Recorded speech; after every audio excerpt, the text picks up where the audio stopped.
Okay, this is the circulatory man.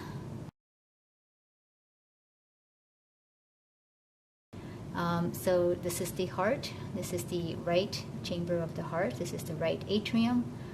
This is the left atrium, right ventricle, left ventricle. Valves. This is the pulmonary valve. This is the aortic valve. Here, you can call it the pulmonary semilunar valve or the aortic semilunar valve. Going here, this is the, there's a valve here that's called the tricuspid valve, and there's a valve here that's called the bicuspid valve, also known as the right atrioventricular valve or the left atrioventricular valve. Right AV, left AV. Yeah. Arteries. Okay, this is the aorta. This part of the aorta is the ascending aorta. This part of the aorta is the aortic arch, and this going down is the descending aorta. Okay. The aortic arch makes, there are three branches coming out of the aortic arch. Right here, this is the brachiocephalic trunk, the one in red. The one in red here. The second one is the common carotid artery, the left common carotid artery. And this one here is the left subclavian artery. Okay. It's going back here, the brachiocephalic trunk then splits or branches to become the right common carotid artery and the right subclavian artery. Okay. So it's not symmetrical. So again, this is the right subclavian artery, the right common carotid artery, the left common carotid artery, and the left subclavian artery. Okay. So going here, the left subclavian artery then becomes the axillary artery around the armpit region.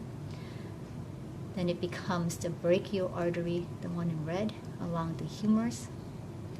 Then it branches around the elbow region to become the ulnar artery, okay, to become the superficial palmar arch. Then the brachial artery also branches to form the radial artery. Okay. Go back here, the descending aorta becomes the thoracic aorta, which runs posteriorly behind the heart.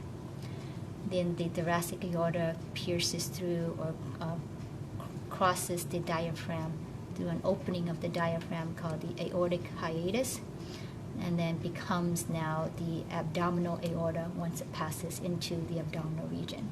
So from here to here is the abdominal aorta. There are several branches of vessels coming out of the abdominal aorta. These here branching out of the abdominal aorta. Okay. This first one, there's a stump right here. This is called the celiac trunk. This is not the best view, so look at your lecture notes. Here, this is the superior mesenteric artery. These are the right and the left renal arteries.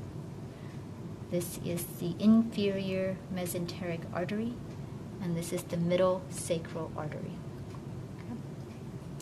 The abdominal aorta then branches to form the right and the left common iliac artery. So let's follow this artery here. So the left common iliac artery branches to become the left internal iliac artery and the left external iliac artery. When the artery runs along the femur, this is called the femoral artery. The part of the artery that runs behind your knee is called the popliteal artery. Okay. Then it branches to become the posterior tibial artery, and also the other branch going anteriorly is called the anterior tibial artery. At this part is called the dorsalis pedis artery. Okay, now let's go over the veins. This is the great saphenous vein. Okay, this right here is the external iliac vein. That's the internal iliac vein. That's the common iliac vein. And then the right and left common iliac veins then join together to form the inferior vena cava. The inferior vena cava passes through the diaphragm through an opening called the vena cava foramen. The inferior vena cava comes up and also empties into the right atrium of the heart. Okay, going on this side here, from your upper limbs, you have the basilic vein. Okay, going up to form the axillary vein. And on the other side, lateral side, you have the cephalic vein. Okay, joining with the axillary vein to form then the subclavian vein. Okay, this is the right subclavian vein. Here, this is the median cubital vein. Okay, the right subclavian vein, and this is the left subclavian vein here. The subclavian vein joins with the internal jugular vein here to form this part right here. Okay, this is called the left and the right brachiocephalic vein. So this is the left brachiocephalic vein.